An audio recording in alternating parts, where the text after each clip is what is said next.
Hey everybody, I hope you're doing well today. Let's take a look at the business cycle so that we can gain an understanding of the fluctuations of economic activity in a country. And this is probably one of the few things in the entire 2-year course of study that you could talk to your parents about, and they'd probably have a pretty good idea of what you're talking about. Or they might even be able to help you. Imagine that.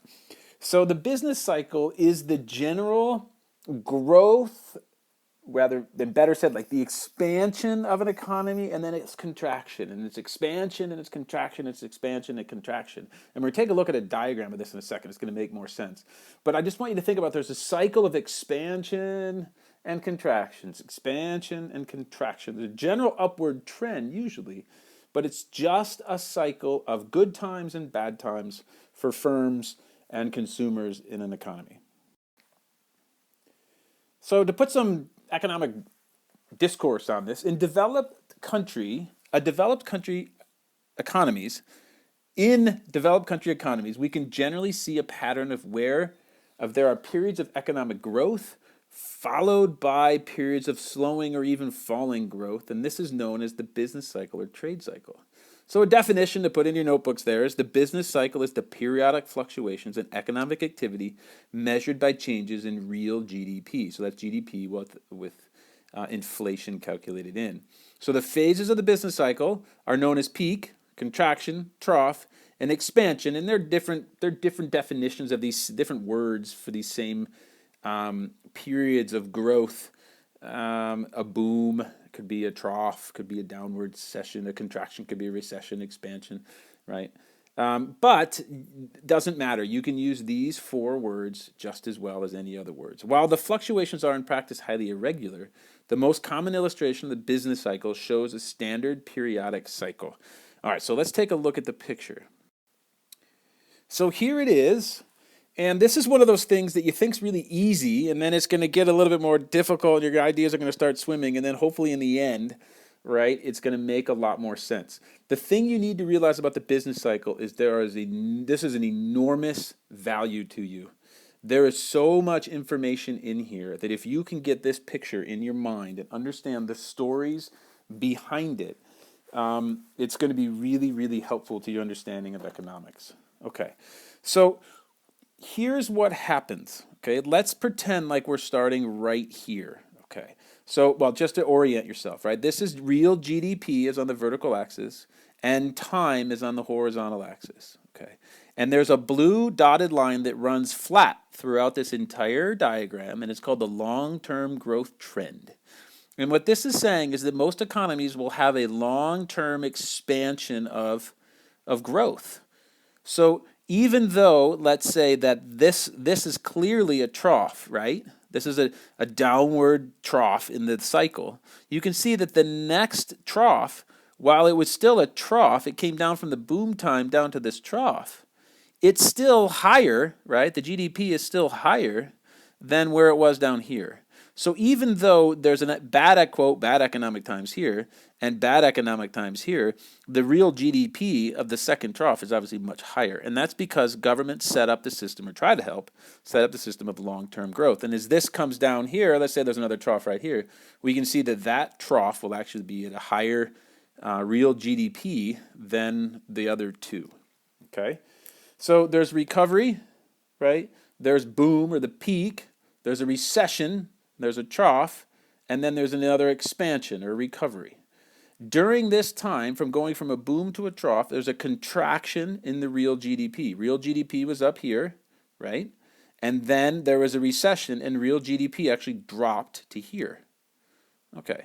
Then there's a period of expansion, and as expansion goes up, right, you can imagine that real GDP goes up, and if we continued, right, this line out here, we could probably imagine that there would be another trough, but it's still up here.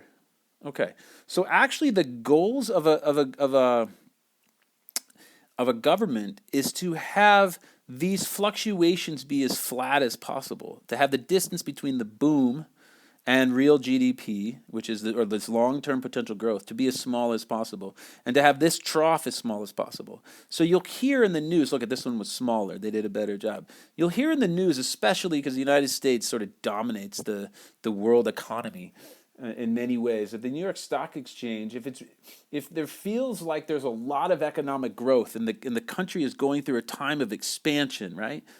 We'll use this one, a time of expansion, and it's booming, booming. What the economists will want to do is actually slow the economy down to make it not go so fast. If the United States economy is expanding at 4%, the Federal Reserve will get involved and raise interest rates, which makes the lending of money more expensive. And they'll try to slow it down, right? Why? Because they don't want this to get too high, and they definitely don't want it to get too low.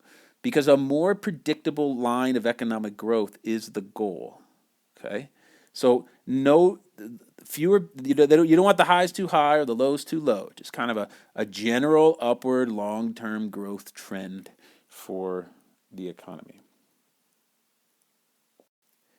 Now I want to add in an idea here about inflation, and then we're going to add in a celery idea about unemployment. Now we haven't gotten into a whole lot of talk about what inflation is, but the thing is this, look it, if you are starting here in this recovery phase, which would be an expansion phase, right, and there's an increase of domestic demand, gross domestic product, real GDP is going up, that is going to put inflationary pressure on things. This means that people are more likely to be employed, they're spending more money. As people demand more things, what happens? Prices go up.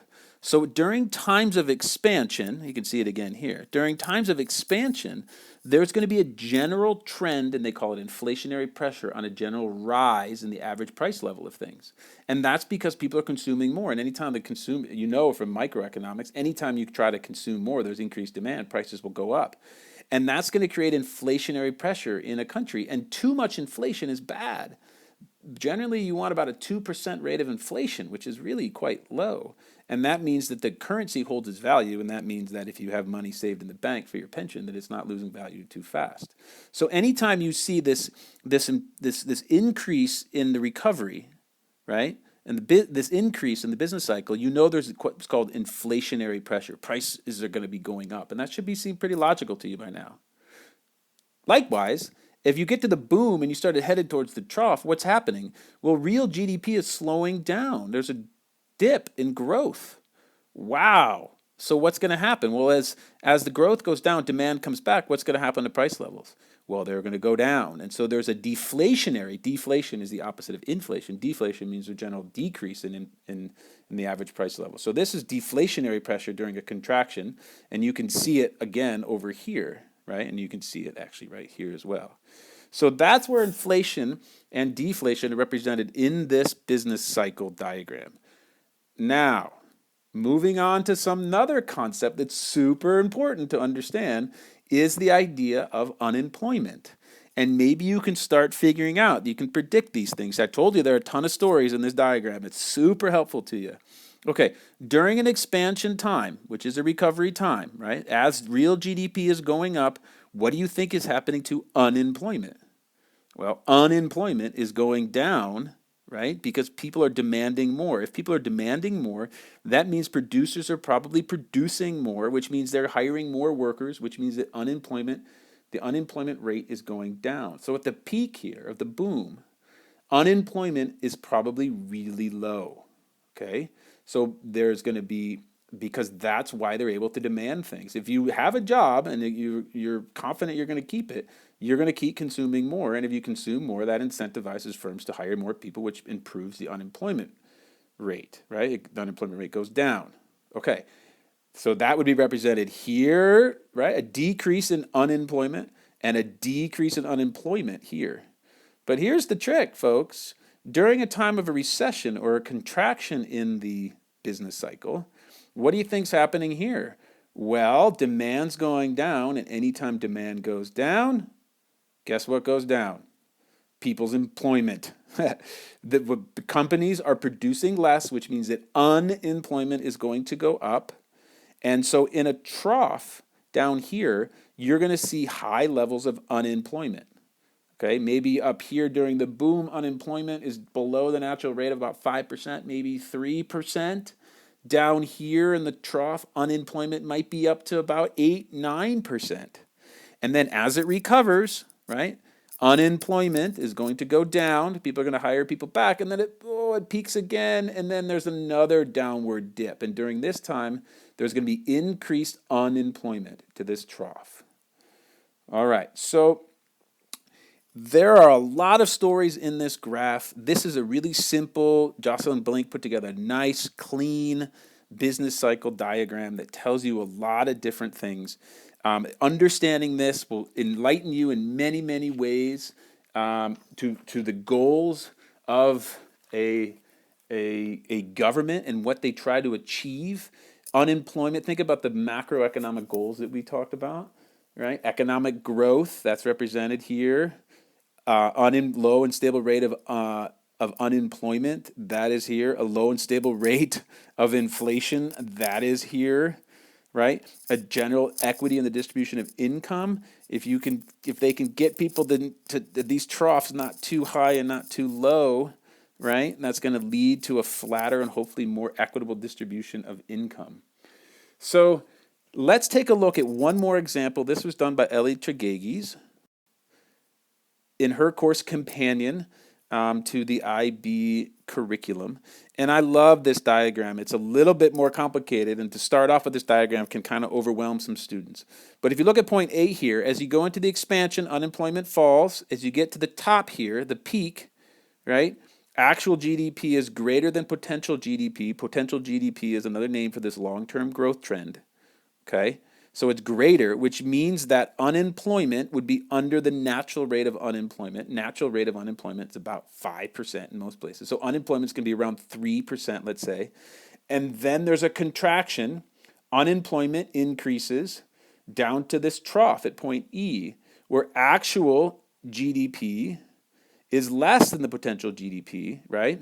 And there's an output gap. Unemployment is up above, greater than the natural rate of unemployment. So the natural rate of unemployment, as I've said, is about 5%. So this is maybe in here 8, 9%.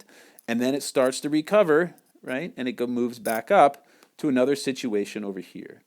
Now, one thing that I want to mention that's added here that would be helpful is that there is something called an output gap, and you'll see it marked over here and you'll see it over here.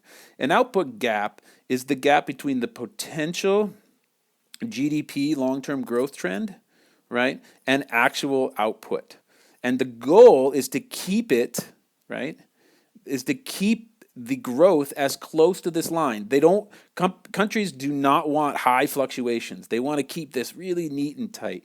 And that is so that there's a predictable growth in an economy, and that's good politically.